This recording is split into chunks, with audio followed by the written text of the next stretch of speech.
அரவிந்தாக்ஷன் இப்ப நம்ம நேத்து நடத்திய ப்ரோக்ராம பொறுத்த வரைக்கும் இது அத்தனையுமே புரிந்துணர்வு ஒப்பந்தங்கள் தான். இதுல எவ்வளவு வரப்போறதுன்றது நம்ம இருந்துமே பார்க்க போறோம். ரெண்டு விஷயம் பாக்குறோம். எங்களை பொறுத்த வரைக்கும் இது புது கட்சி, புது ஆட்சி, புது முதல்வர். அப்போ இவர்கிட்ட இருந்து ஒரு அட்ரஸ் வரும்னு நாங்க எல்லாரும் எதிர்பார்த்தோம். என்ன சொல்லிருக்கணும்? அட்லீஸ்ட் 3 வார்த்தை சொல்லிருக்கலாம். ஃபர்ஸ்ட் இதற்கு முன்னாடி தொழில் முனைவோர்கள் எங்க கூட போட்ட அக்ரிமெண்ட் அந்த கவர்மெண்ட்ல போட்டாலும் நாங்க அதை கடைபிடிப்போம்னு சொல்லிருக்கணும். அஷூரன்ஸ் ஆஃப் கண்டினியூட்டி சொல்லிருக்கணும். ரெண்டாவது என்ன சொல்லிருக்கணும்? எங்களுடைய ஆட்சியில இந்த துறைகளை நாங்க முக்கியமான துறையா நினைக்கிறோம். எங்க பட்ஜெட்ல புது இண்டஸ்ட்ரியல் பாலிசி கொண்டு வருவோம் சொல்லியிருந்தோம்.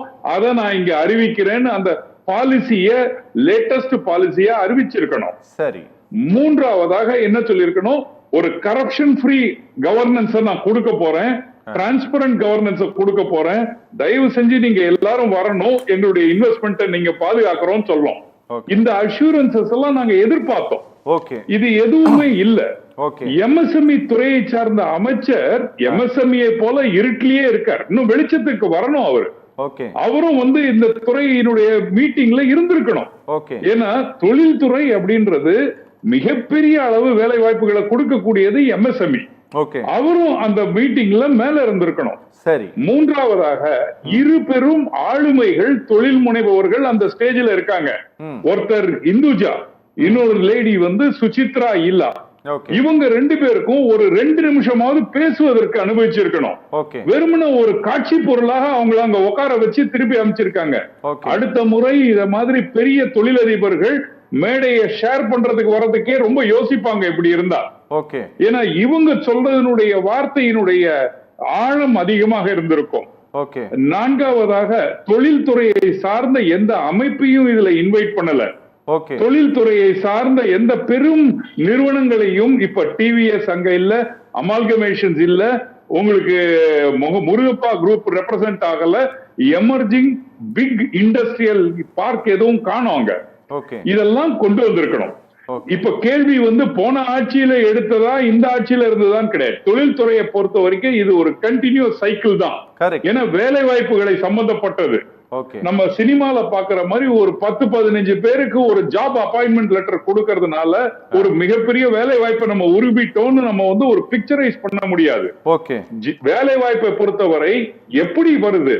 பர்மனன்ட் எம்ப்ளாய்மெண்டா, ஷார்ட் டேர்ம் எம்ப்ளாய்மெண்டா, விமன் எவ்வளோ, இதெல்லாம் டேட்டாஸ் இருக்கணும். இவங்க வெள்ளை அறிக்கை பைனான்ஸுக்கு கொடுத்த மாதிரி, வெள்ளை அறிக்கை இபிக்கு கொடுத்த மாதிரி தொழில்துறையிலையும் ஒரு வெள்ளை அறிக்கை கொடுத்திருந்தாங்கன்னா அது இவங்க பண்ணக்கூடாது. அதே கைடன்ஸ் பீரோவை வச்சு இவங்க பண்ணக்கூடாது. ஒரு ப்ரொஃபஷனல் ஆர்கனைசேஷன், ஒரு நியூட்ரல் ஆர்கனைசேஷன்ல கொடுத்து மெக்கன்சி போன்ற, கிரைசில் போன்ற ஒரு நிறுவனங்க கிட்ட சொல்லி கடந்த 10 ஆண்டுகள் எம்ஓஇனுடைய கன்வர்ஷனை பாருங்க, என்ன இதுல பிரச்சனைன்னு சொல்லுங்க, ஏன் இந்த மாநிலத்திலிருந்து வெளி மாநிலத்துக்கு முதலீடு போகுது, நாங்க என்ன நடவடிக்கை எடுக்கணும்னு சொல்ல இருக்கணும். அத செல்வி கீர்த்தனா அவர்கள் இந்த அமைப்பின் போதே அனௌன்ஸ் பண்ணிருக்கணும். இதெல்லாம் நம்ம பண்ணிருந்தோம்னா ஒரு முழுமை அடைஞ்சிருக்கும். இது எப்படி பாக்குறேன் அப்படின்னா, நிச்சயமா பாராட்டுறேன். கீர்த்தனா அவர்களை பொறுத்த வரைக்கும் வயதில் இளையவர், நிறைய கத்துக்க வேண்டி இருக்கு. எடுத்த உடனே ஒரு பெரிய ப்ரோக்ராம ஒரு குறுகிய காலத்துல ஆர்கனைஸ் பண்றதுல மாறுதல் இல்ல. இன்னும் நம்ம செல்ஃபி எடுக்கிறது சிஎமோட, இன்னும் நம்ம இந்த மாதிரி சயின்ஸ் காமிக்கிறது, இதெல்லாம் ஒரு முதலீட்டை கொண்டு வராது. முதலீட்டை கொண்டு வரணும்னா முதலீட்டாளர்கள் கிட்ட நம்பிக்கையை கொண்டு வரணும். நம்பிக்கையை கொண்டு வரணும்னா முதல்வர் பேசணும். ஆனா ஒரு விஷயத்தை பாராட்டணும். இதுவரை எந்த முதலமைச்சர்கிட்டையும் இந்த அளவுக்கு ஒவ்வொரு முதலீட்டாளர்களும் ஒரு 2 நிமிடங்கள் மேடையில நின்று பேசினதை நம்ம பார்க்கல. அது ஒரு பெரிய பிளஸ் பாயிண்டாக நான் பார்க்கிறேன். he is able to listen, he is able to understand the பிரச்சனை. அதே மாதிரி இதுவரைக்கும் எந்த சீஃப் மினிஸ்டரும் பின்னாடி ஒரு 2 பேர் 4 பேர் உட்காராம தனியா உட்கார்ந்ததே இல்ல. இவர் உட்கார்ந்து இருக்காரு அப்படின்னா he is able to individually make decisions னு அர்த்தமாகுது. he is listening னு அர்த்தமாகுது. இவருடைய கான்சென்ட்ரேஷன் ஃபோக்கஸ் மொத்தம் அந்த ஈவென்ட்ல இருக்குன்னு அர்த்தமாகுது. அடுத்தது 1.5 ட்ரில்லியன் கோல் 10 வருஷத்துல அதை எப்படி அடைய போறோம்? 15% நமக்கு ஜிடிபி growth annually வேணும். அதை எப்படி கொடுக்க போறோம்? What is the way forward? What is the milestone? What is the annual expectation? இதெல்லாம் பேசியிருக்கலாம். ஒரு அருமையான ஒரு வாய்ப்பு. அந்த வாய்ப்பை நம்ம பொலிட்டிக்கலா இத பத்தி பேசி யார் ஆட்சி காலத்துல இதை கொண்டு வந்தது அல்லது யார் ஆட்சி இது தானே தெரிஞ்சு போயிடும். என்னை பொறுத்த வரைக்கும் ஒரு பிளாட்ல இருந்து இயங்குறவங்களா இருந்தாலும் 1 லட்சம் ரூபாயில ஆத்தரைஸ்டு ஷேர் கேபிட்டல் வைத்திருந்தாலும் 10,000 கோடிக்கு முதலீடு பண்ணக்கூடாது, புரிந்துணர்வு ஒப்பந்தம் போடக்கூடாது, தடைகள் கிடையாது. வருமா வராதான்னு பார்க்கும் பொழுது அது அவங்களுடைய டெவலப்மெண்ட் ஸ்டேஜ்ல இருக்கலாம்.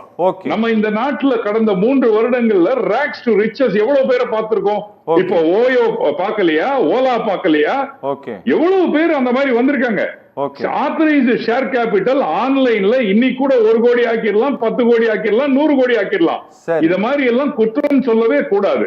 வரக்கூடிய ஒவ்வொரு முதலீட்டாளர்களும் ஒரு புரிந்துணர்வு ஒப்பந்தம் போடுறவங்களையும் நம்ம மதிக்க கத்துக்கணும், அவங்கள நம்ப கத்துக்கணும், அவங்கள கன்வெர்ட் பண்ணணும்.